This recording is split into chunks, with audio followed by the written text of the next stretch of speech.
My question is, how do we understand the claim that Jesus, peace be upon him, was crucified on a cross, tree, or pole in light of Deuteronomy chapter 21, verses 22 and 23, and Galatians chapter 3, verse 13, which states that whoever is hung on a tree or pole or cross is cursed?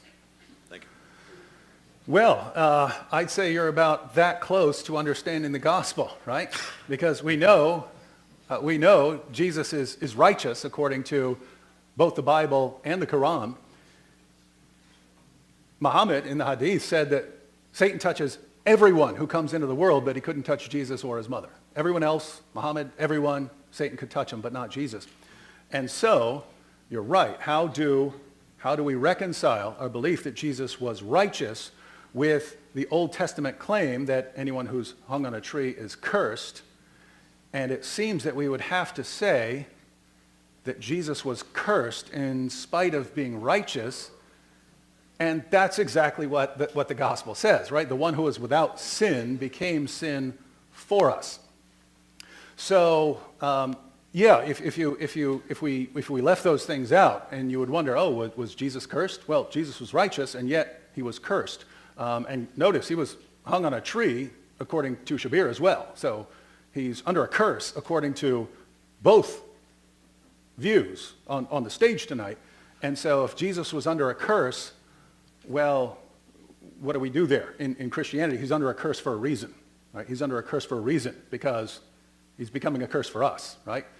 So that we can be forgiven. As far as other interpretations, I guess he's under a curse because he was hung on a tree, but I don't know.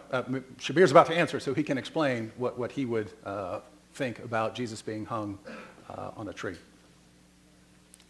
I agree that Jesus was righteous, and I don't agree that he was a curse.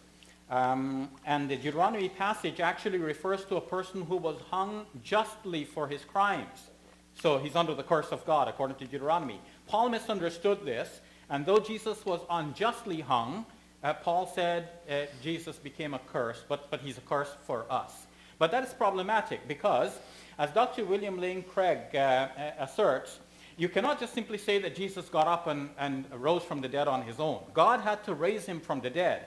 But as I pointed out to him, for God to raise him from the dead, God has to want to raise him from the dead. And if all we know is that he died under the curse of God, according to your scriptures, you have no reason for thinking that God would want to raise the accursed person from the dead, who died under the curse of his own law. So you have a contradiction here, and it's a major one, and that's another reason for believing that Jesus was not raised from the dead, and it's better to think that he did not die in the first place.